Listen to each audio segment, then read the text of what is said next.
Hello, my name is Sally Terry, and today I'm going to share 5 fun phonological awareness activities designed for early elementary students. So this is going to be for preschool to about first grade, and I'll go through each one of them and name the kind of activity that we'll do. The first one is called rhyme time. So first we're going to show some pictures, or we might have little printed out pictures of these items, and it'll be different words that could rhyme and ones that may not. So first we're going to practice recognizing words that do rhyme. For example, we'll do cat and hat. Do cat and hat rhyme? Yeah, cat and hat do rhyme. But then we'll put out words like cat and dog, which word do cat and dog rhyme? No, cat doesn't rhyme with dog. So for this activity, we'll just hold up pictures, cat and hat, or run and fun, or a better one, run and sun. And we'll give up a thumbs up or thumbs down if they don't rhyme.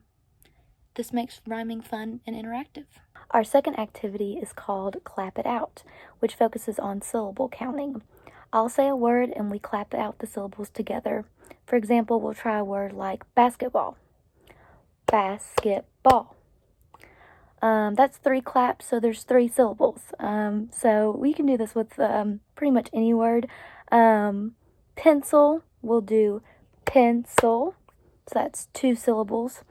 We can do this with students' names or things around the classroom or even pictures for this activity. So it helps them understand words and it connects it to every item in the classroom. And you can do this with different items, people's names, and it makes it understand that it chunks it out. Something that I used to do when I was in kindergarten, first grade, we used to do this trick where we would put our hands underneath our jaws and we would count how many times our mouths would open when we would say a word. So, and this sometimes doesn't work with everyone because it kind of gets hard to count it. But I always found it helpful when I was younger to put my hand underneath there and go basketball. So that was 3 times.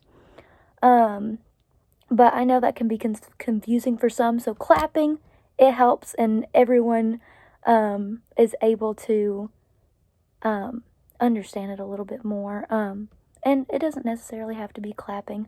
This can be with beats, but I think it would probably be the simplest than counting how many times your mouth opens. The third activity is called World Building Blocks. It helps students hear the onset and the rhyme of the words.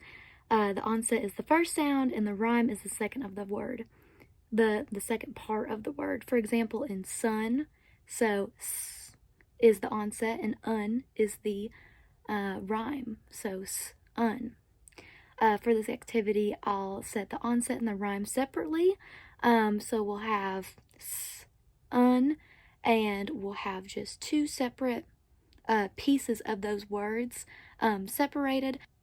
We can even switch it out with different letters of the beginning of the un part. You can print these out separately, the onset and the rhyme, and we'll have them separately dished out. So a lot of beginning letters will be good. So I have like r, like r, and then un, run, un, fun, and it's like building words with sounds, so it can be fun. Our fourth activity is called Sentence Steps. This activity helps hear how sentences are made of separate words. I'll say a simple sentence, I like pizza. Then I'll step forward 1 time for each word. So each time that you say a part of that sentence, you'll step forward, or you could even clap. But I like the stepping forward will be different than our other activity for clapping, so it sets them apart. So you would go, I walk forward, like, walk forward, pizza. And then you would walk again. So that would be 3 steps. Finally, we have sound sort as our last activity, which focuses on alliteration. Words that start with the same sound, for example, sun, sandwich, sock, all start with the S. I can show a group of pictures and cards and ask to sort them from beginning sound. We might put all the B words in one pile, ball, book, bat, all the M words in another pile, moon, milk, mouse. This helps listen closely to the beginning sounds. Also, this could be fun, not just with pictures, but you could have everyone search in the classroom for those beginning sounds: pencil, pen, pouch, backpack, ball, bottle, all things that would be found around the classroom. And it's just another way that everyday items that everyone sees every day, they may not realize the correlation for it, and it helps let everything stick in. And every day you'll see those items and you'll know, hey, that has the same beginning sound as this other item that is sitting on my desk. So I think it's really fun.